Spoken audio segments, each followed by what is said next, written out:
Please subscribe to Facetv Africa and turn the notification on. Facetv Africa, ẹ jọ̀ọ́, subscribe, hete. Face TV Muswobi. Ẹ kú dédé àkókò yìí orí ìkànnì Face TV Africa òun la wà. Ìwọ́n tá máa sọ̀rọ̀ lélẹ̀ ní òun ní àwọn wàhálà tó ń ṣẹlẹ̀ ní Benue State. Ẹ má jẹ́ kí n tàn yín, country tá wà yìí, Nigeria tá wà yìí. Gbogbo àwọn tó wà powerful. Èèyàn jẹ́ president ò túmọ̀ sí pé ó wà powerful, òun ló wà powerful jù ní country. Ẹ má jẹ́ kí n tàn yín, àwọn kan wà tí wọ́n wà níbì kan tí wọ́n tó jẹ́ pé wọ́n lè wà powerful ju president lọ. A kò wà lucky pé Tinubu bold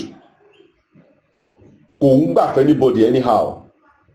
Tó bá máa gbà ó máa gbà with pé okay ìwọ náà fẹ́ fún mi ní nǹkan báyìí ìwọ náà gba eléyìí ni like trade by barter in politics. Nǹkan tí wọ́n fẹ́ fún mi lélẹ̀ nǹkan tí wọ́n fẹ́ gbà lélẹ̀. Ta ló wà behind the killing Benue State lánàá?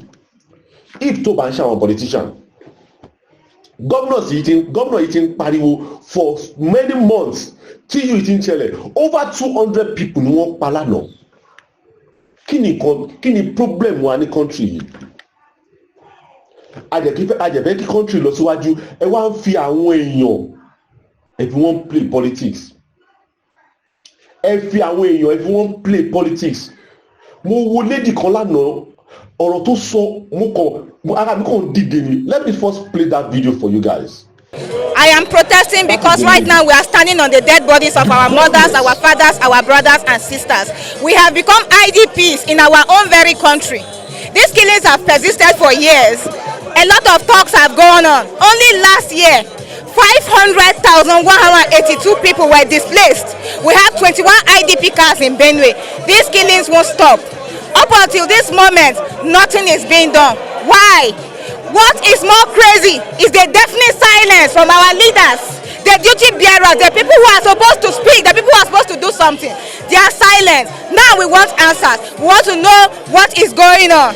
The government has a duty to protect life and properties. If President Tinubu is overwhelmed by this insecurity in North Central, in Benue, in Plateau, in Taraba, he should step aside. He should resign. They should stop playing politics with human lives. President Tinubu understands what democracy means. We need to stay alive. We want to just live. Right now, we are pleading for our lives. Look at what is happening. Look at the humanitarian situation in the state. Look at how it's affecting economy.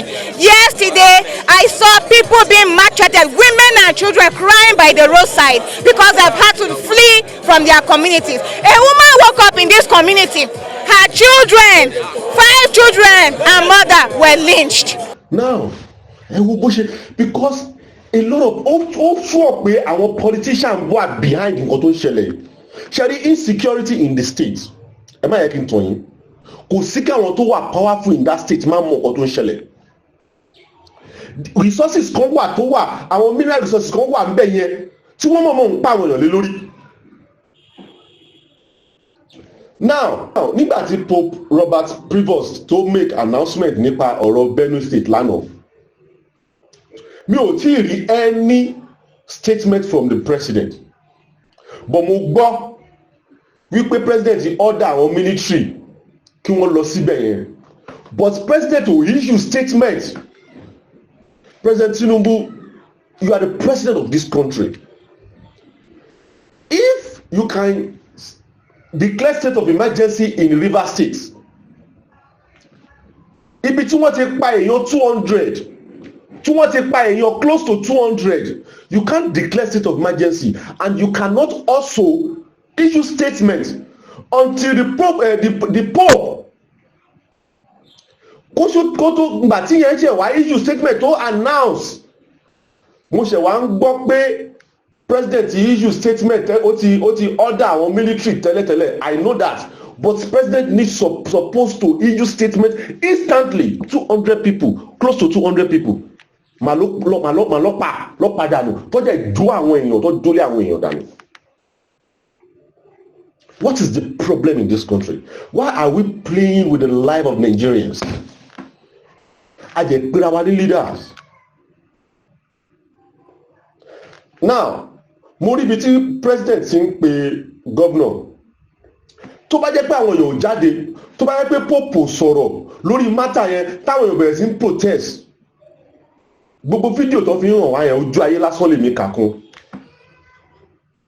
because tó bá yẹ pé ẹ ti take àwọn action yẹn before kí pope tiẹ̀ tó announce anything àwọn èèyàn mọ̀ pé yes president ṣe gbogbo kínní ó ṣe wá jẹ́ nígbà tí pope ṣe gbogbo kínní yẹn lẹ́sẹ̀ wá ń bẹ̀rẹ̀ I love what Two-Face did as ẹ jẹ́ ká kọ́kọ́ lọ sí ọ̀dọ̀ Two-Face náà káṣẹ̀ tó wá lọ sọ́dọ̀ ibi tí president ti ń pe governor.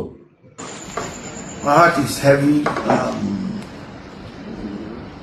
terribly sad, terribly angry. But like it's become a national emergency. What's going on in my state, Benue State? I cannot wrap my head around.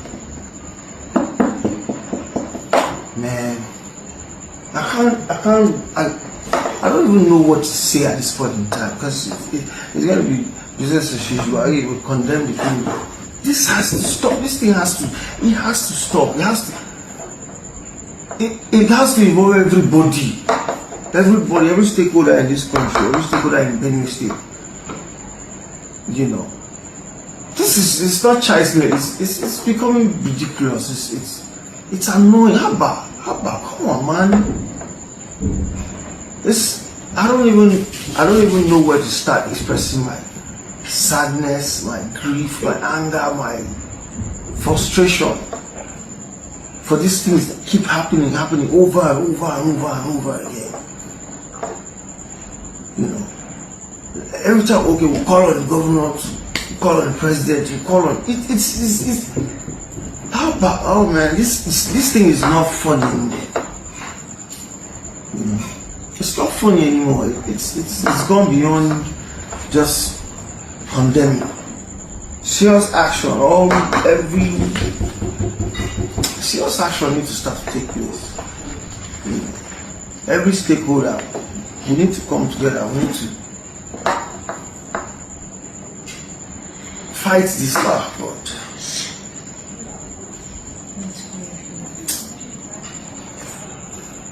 we just need solution there. Let's be serious with the solution.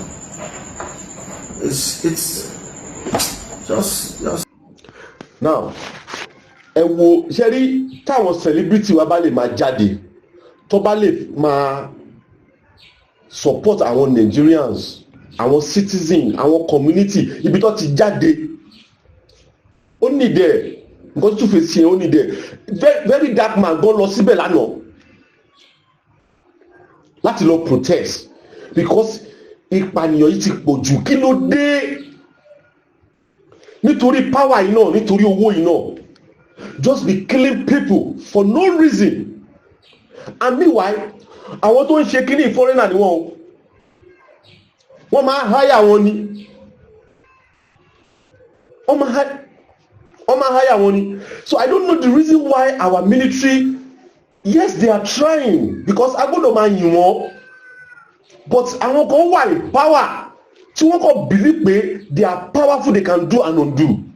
If Mr. President can come out and name these people because according to some generals tí wọ́n ti wà ní kíní tó tẹ̀ tí understand wọ́n mọ̀ wípé àwọn tó wà behind insecurity of this country they are among the politicians. Kí ló wá ń ba president lẹ́rù, kí ló ń ba government lẹ́rù láti announce orúkọ wọn? To me, nígbà tí mo rí ibi tí president ń pe governor, to me mo rí gẹ́gẹ́ bíi pé wọ́n kàn fẹ́ fi ṣojú ayé lásán ni because tó bá yẹ pé pope sọ̀rọ̀ because ní country tí nǹkan ti ṣẹlẹ̀ wọn ò tí issue statement other country ní pope ti bẹ̀rẹ̀ sí ló ti issue statement ó tiẹ̀ tún ṣe fídíò ní lé mátà yẹn lórí. We can't continue like this. They have to stop. Mr. President, yes, we know you are trying your possible best, but at least we should stop playing the lives of the citizen with politics. It's getting too much. I will say more than this. My name is Lekuti Oyeyemi. Bye for now. Please subscribe to Face TV Africa and turn the notification on. Face TV Africa, subscribe, hete. Face TV. Muswobi.